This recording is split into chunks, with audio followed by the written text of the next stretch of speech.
대한민국 헌법 제2장 국민의 권리와 의무 중에 제20조는 모든 국민은 종교의 자유를 지닌다. 국교는 인정하지 아니하며 종교와 정치는 분리된다라고 이렇게 헌법으로 제정이 되어 있습니다. 민주주의 사회는 종교의 자유가 보장되어 있기 때문에 기독교 외 다른 종교를 믿는다고 하더라도 감옥을 가거나 죽임을 당하거나 하는 물리적인 박해를 받지 않습니다. 단순히 물리적인 압박을 핍박이라고 생각할 수 없는 사회가 되었다고 이제는 마음 놓고 신앙생활을 할 수 있을 거라는 생각을 가질 수도 있겠지만 다른 곳에서는 여전히 차별이나 불이익 같은 핍박이 우리 믿는 성도들에게 계속해서 가해지고 있습니다. 이런 상황 가운데서도 끝까지 주님의 말씀을 지키고 또 철저히 예배를 사모하는 믿음의 성도들이 있기 때문에 지금도 하나님의 말씀은 패하지 않고 살아서 움직이고 있는 것입니다. 여러분들은 각자의 삶에서 어떠한 복음을 전하고 있습니까? 담대하게 어둠을 물리치고 세상의 소금과 빛의 역할을 잘 감당하고 계십니까? 오늘 본문의 말씀은 스데반의 순교 이후 예루살렘 교회가 처한 핍박과 고난의 상황을 전하고 있습니다. 스데반이 순교하고 핍박이 더욱 심해졌지만 이들은 멈추지 않고 계속해서 주님의 복음을 전했던 것입니다. 흩어지더라도 슬퍼하거나 좌절하지 않고 숨어 있는 것이 아닌 순교자적인 사명을 가지고 그들은 끝까지 믿음을 지켰던 것이죠. 이들의 믿음은 세상에 어떻게 드러나게 되었습니까? 오순절 성령 강림으로 인해서 시작해서 한참 성장하고 그리고 발전하고 있었던 예루살렘 교회는 큰 위기에 처해졌습니다. 사내들인 공회와 유대인들이 복음을 전하는 것 그리고 예수 그리스도를 믿는 것 모두 이단으로 규정하고 성도들을 잡아들이기 시작했던 것이죠. 그 결과 많은 성도들은 감옥에 갇혔고 또 많은 성도들이 유대와 사마리아로 뿔뿔이 흩어져 버렸습니다. 그리고 이 중심에는 회심하기 전에 사울이라는 청년이 있었습니다. 그러나 이러한 핍박은 뜨겁게 타올랐던 그 복음의 불길을 소멸시키지는 못했습니다. 오히려 복음의 불꽃이 사방으로 퍼지게 되는 결과를 낳게 되었던 것이죠. 이들은 유대와 그리고 사마리아와 그 너머서까지 그들은 복음을 가는 곳곳마다 발걸음마다 복음을 전했던 것입니다. 표면적으로 봤을 때는 유대 종교 지도자들의 기득권에 의해서 이루어진 박해였지만 그 가운데서도 하나님의 복음을 땅끝까지 이르러 전파하게 하려는 하나님의 숨은 의도가 담겨 있었던 것입니다. 어떤 사람들은 사도 외에 예루살렘 교회 성도들이 다른 곳으로 다 떠난 이유를 사도들은 유대인들이었기 때문에 서로 유대인들끼리는 핍박하거나 그리고 제재를 가하지 않았다라고 말을 하기도 합니다. 외국에서 성장해서 돌아온 그 사도들만이 핍박해서 기존의 사도들은 예루살렘을 떠날 이유가 없었다라고 말하였죠.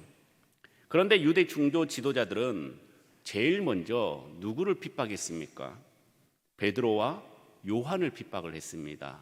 구금당했고 또 때리고 또 멸시, 수모를 당했습니다. 어떠한 단체든지 또는 어떤 전쟁이든지 하물며 장기를 두더라도 중심이 되는 인물, 지도자, 왕이 사라지면은 큰 타격을 입습니다.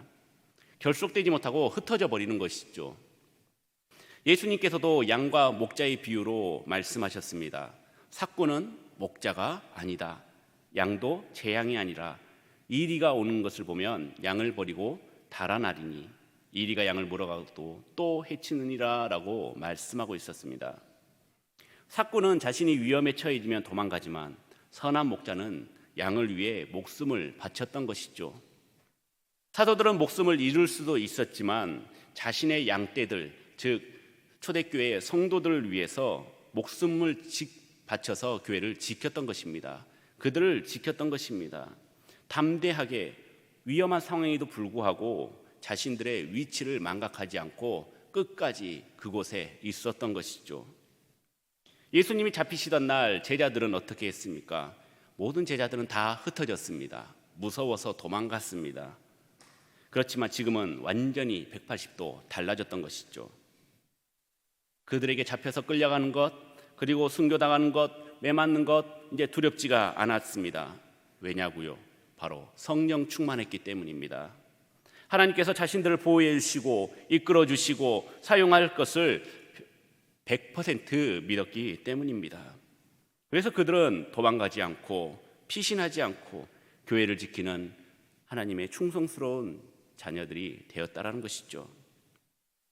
지금 우리의 사역지는 어디입니까?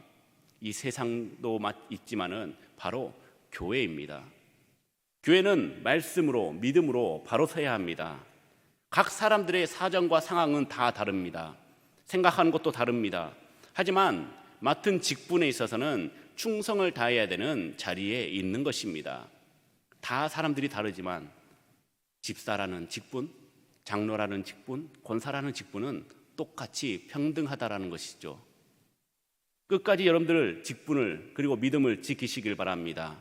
그거에 합당한 사역을 하시길 바랍니다. 그걸 함으로 인해서 장차받을 고난 두려워하지 마시길 바랍니다. 주님께서는 반드시 충성한 자에게는 생명의 면류관을 주겠다고 약속하셨기 때문입니다. 그렇다면 흩어진 성도들은 어디로 흩어졌을까요? 7 집사 중에 한 명인 사도 빌립은 사마리아로 내려가서 거기서 복음을 전했습니다. 교회를 향한 핍박으로 이들은 흩어지게 되었지만 그 흩어진 곳에서 주님의 복음을 전했던 것이죠. 우리의 상식으로는 흩어지고 나서는 이제부터는 나의 신앙을 드러내지 않고 도망자처럼 숨어 지내야 되는 것이 맞는데 그들은 그렇게 하지 않았다라는 것입니다. 더 크게, 더 세게 주의 복음을 전했던 것입니다. 기쁨으로 그들에게 전했습니다. 그들의 마음속에는 이미 천국이 이루어졌기 때문에 누가 뭐래도 하나님을 전할 수밖에 없는 그런 상태였던 것이죠. 특별히 빌립이 사마리아로 내려가서 복음을 전한 것은 매우 중요한 사건이었습니다. 당시 유대인들은 사마리아인을 짐승보다 못한 자로 취급을 하였습니다. 그러한 이유는 시대적인 배경이 있습니다. 이스라엘은 솔로몬 이후 북이스라엘과 남왕국 유다로 나누어졌습니다. 주전 8세기 북이스라엘은 아수르에 의해서 먼저 멸망을 당했고 이때 아수르는 민족 이주 정책을 펼쳤는데 이스라엘 백성들을 다른 나라로 이주시키고 이방인들을 이스라엘로 이주시켜서 살도록 했습니다. 그러다 보니 혈통이나 문화나 종교나 그런 모든 것들이 다른 민족과 짬뽕이 돼서 섞여버렸던 것이죠. 그래서 유대인들만의 정통성을 상실해버리고 만 것입니다. 그리고 주전 6세기 남왕국 유다마저 바벨론에 의해서 멸망을 당하게 되었는데 남유다와 마찬가지로 많은 백성들이 포로로 끌려갔습니다. 그러나 남왕국 사람들은 외국 땅, 이방인 땅에 살면서도 자기 민족 유대인이라는 그런 지조를 지키고 신앙을 고수하다가 다시 고향 땅으로 돌아오게 되었죠. 그런데 돌아와 보니까 지금 상황이 어떻습니까? 북왕국 사마리아 사람들이 이주한 이방인들과 막 섞여서 살면서 유대 민족의 순수한 혈통을 잃어버린 것을 봐버린 것입니다. 유다 사람들이 포로에서 귀환했을 때 그리고 예루살렘 성벽을 재건했을 때 사마리아 사람들이 돕겠다고 나섰지만 유대인들은 그 제안을 거절했습니다. 왜냐하면 그들은 계만도 못한 자들이었거든요. 그 후로 아브라함의 혈통을 중시하는 유대인들은 사마리아인들을 멸시하게 되었고 접촉하지 않게 되었던 것입니다. 유대 땅에서 갈릴리로 가려면은 중간에 있는 사마리아를 반드시 거쳐야 되는데 얼마나 싫으면은 유대인들은 그 사마리아를 가로질러 가지 않고 뺑 돌아서 갔습니다. 그 정도로 싫어했다라는 것이죠. 그런 사마리아를 예수님께서는 자주 방문하셨습니다. 가서 전도하고 복음을 전하고 아픈 사람들, 병자들을 고쳐주었습니다. 또한 선한 사마리아인, 또 감사하는 사마리아인 같은 그런 말씀으로 이들을 높여주었습니다. 이 예수님의 가르침에 따라 빌립도 사마리아에 가서 주의 복음을 전파했던 것이죠.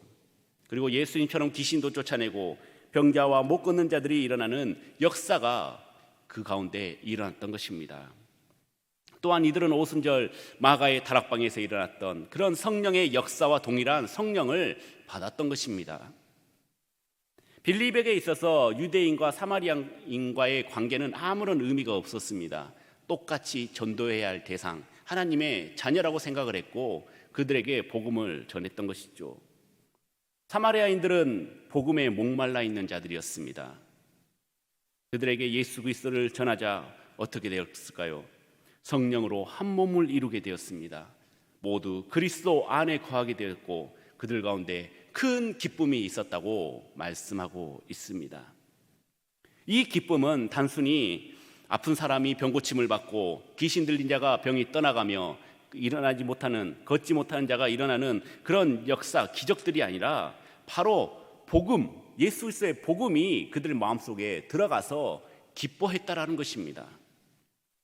초대교인들이 예수 그리스도를 믿고 성령 충만함으로 천국의 기쁨이 넘쳤던 것처럼 그 기쁨이 사마리아인, 모두가 외면하고 멸시하는 세상 사람들에게, 이방인들에게 전달되었던 것이죠. 사마리아 사람들은 기본적으로 슬픔 가운데 살았던 사람들이었습니다. 우리를 유대인으로 인정해달라. 비록 섞였지만 그거의 정신, 마음은 변하지 않는다라고 외쳤었습니다. 하지만 서로 섞였다는 이유로 이방인으로, 죄인으로 고통받으면서 세월을 살았던 것이죠. 성전도 없었습니다. 제사장도 없었습니다.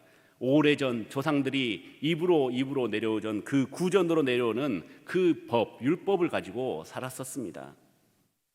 그런데 어디에도 듣지 못했던 그 복된 말씀, 요한복음 3장 16절, 하나님이 세상을 이처럼 사랑하사 독생자를 주셨으니 이는 그를 믿는 자마다 멸망치 않고 영생을 얻게 하려 하심이라 라는 이런 말씀을 들으니 이들은 놀라지 않을 수가 없었겠죠. 감동을 안 받는 것이 이상한 상황이 되어버리는 것입니다. 얼마나 큰 기쁨이 사마리아에 덮쳤는지 짐작조차 할 수 없는 사건이 일어난 것입니다. 사랑하는 성도 여러분, 스코틀랜드 출신인 윌리엄 바클레이 신학자는 어두운 분위기를 가져오는 기독교는 거짓이다 라고 말했습니다. 여러분들 얼굴에 항상 기쁘고 또 밝게 빛나야 되는데 항상 어두우면 어떻게 될까요? 항상 짜증이 가득하고 근심이 들어져 있고, 저처럼 이렇게 다크서클이 진한 사람은 참 오해를 하기 쉽습니다. 참 저는 행복한데 늘 피곤에 쩔어 있는 것 같은 모습, 그리고 힘들어하는 모습, 그래서 항상 저에게 힘드시죠? 이렇게 얘기하면 저는 참 부담스럽습니다. 재밌는데, 즐거운데, 기쁜데 단지 이 다크서클 때문에 이런 일들이 일어나는가 하면서 웃으려고 노력을 많이 합니다. 근데 웃으면 또 억지 웃음이 되는 것 같고, 그래서 최대한 자연스러운 모습을 보여주자라고 생각을 하고 있습니다. 그런데도 여러분들이 보시기에 안타깝죠. 굉장히 저는 등치도 더 커지고 있는데 저 살이 빠진 것 같다고 막 걱정해 주시고, 그러면 때마다 저는 참 감동을 받으면서도 빨리 더 내가 건강해져야지, 더 열심히 해야지, 얼굴의 색도 조금 바를까 말까 고민도 하면서 좀 환한 얼굴을 비춰야 우리 성도님들도 안심하지 않을까, 그런 생각을 합니다.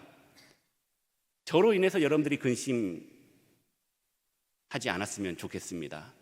기뻤으면 좋겠습니다. 밝은 햇살만이 가득 넘쳤으면 좋겠습니다. 여러분들은 이상한 변호사 우영우라는 드라마를 아실 것입니다. 그 장면 가운데 사람들에게 별명을 하나씩 지어줬던 장면이 나옵니다. 주인공 우영우는 그 권민우 변호사가 지어준 우당탕탕 우영우, 이렇게 별명을 지어줬고, 그 권민우 변호사는 권모술수 권민우, 그리고 우영우 동기 최수연 변호사는 봄날의 햇살 최수연, 이렇게 별명을 지었습니다. 여러분들에게는 어떠한 별명이 있습니까? 예전에 어렸을 때 학교 다닐 때 다 별명이 하나씩 있지 않았습니까? 뭐 감자가 될 수도 있고, 뭐 옥수수가 될 수도 있고, 뭐 짱돌 뭐 될 수도 있고, 여러 가지가 있겠죠. 여러분들은 어떻습니까? 여러분들 신앙의 우당탕탕입니까? 아니면 교회 안에서 권모술수입니까? 여러분들은 믿지 않는 이들에게 봄날의 햇살처럼 따뜻한 성도님들이 되시길 주님의 이름으로 축원합니다. 믿지 않는 이들뿐만 아니라 우리 성교중앙교회 공동체 안에서도 우당탕탕하지 않고 겉모술수 쓰지 않고 예수님의 사랑을 따뜻한 봄날의 햇살처럼 드러내시는 복된 성도님들이 되시길 소망합니다. 사실 믿지 않는 영혼들에게 복음 전하는 것은 매우 어렵습니다. 그 이유는 그 마음속에 먼저 예수님의 증인이라는 확신이 생겨야 되기 때문이죠. 우리가 말로는 예수님을 믿는다고 하면서도 우리의 삶의 불이익이나 핍박에 직면했을 때는 우리는 방황하게 됩니다. 고민하게 되는 것이죠. 어떤 것이 옳고 그른 것인지 판단력이 흐려질 때가 있다라는 것입니다. 그런데 우리는 정면으로 돌파를 하든지 아니면 피해가든지 그 원인과 방법이 모두 다 예수님의 복음을 전파하는 이유가 돼야 되는 것입니다. 정면으로 돌파하는 대로 예수님의 복음을 전해야 될 이유가 있는 것이고, 피해가면 피해가는 대로 우리가 예수 그리스도의 복음을 전파해야 될 이유가 생긴다라는 것입니다.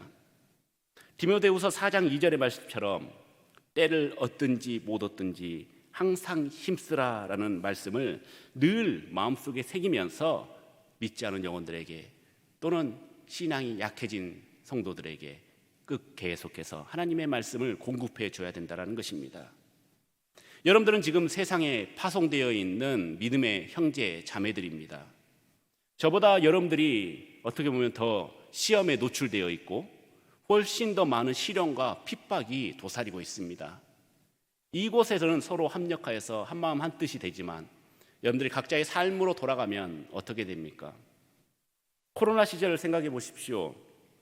교회에 출석하지 않는다는 각서를 쓰면서 피눈물 흘렸던 그런 성도님들이 계셨습니다. 너 직장에서 잘릴래? 교회 다닐래? 옛날 초대교회 시절과 비슷한 상황들이 벌어졌던 것이죠. 주일에 장사가 더 잘 되는데 주일을 거룩하게 지키기 위해 매출을 포기하고 온전히 주일을 주님과 함께 보내신 성도님들도 계십니다. 하나님의 사람으로서 당연한 거 아니야? 라고 생각할 수 있지만 지금 현대사회에서 이분들은 정말 대단하신 분들입니다. 우리가 당연하다고 생각을 하면 안 된다는 것이죠. 그렇게 생각하신 분들은 스스로를 돌이켜보시길 바랍니다. 나는 그렇게 하고 있는가? 초대교회 성도들이 핍박이 계기가 되어서 더 멀리 주님의 복음을 전파했듯이 여러분들도 지금 혹시 당하고 있는 그 고난과 핍박이 여러분들의 삶의 전화위복이 되어서 더 큰 은혜를 믿지 않는 자들에게 더 멀리 전파할 수 있는 믿음의 성도님들이 되시길 주님의 이름으로 축원합니다.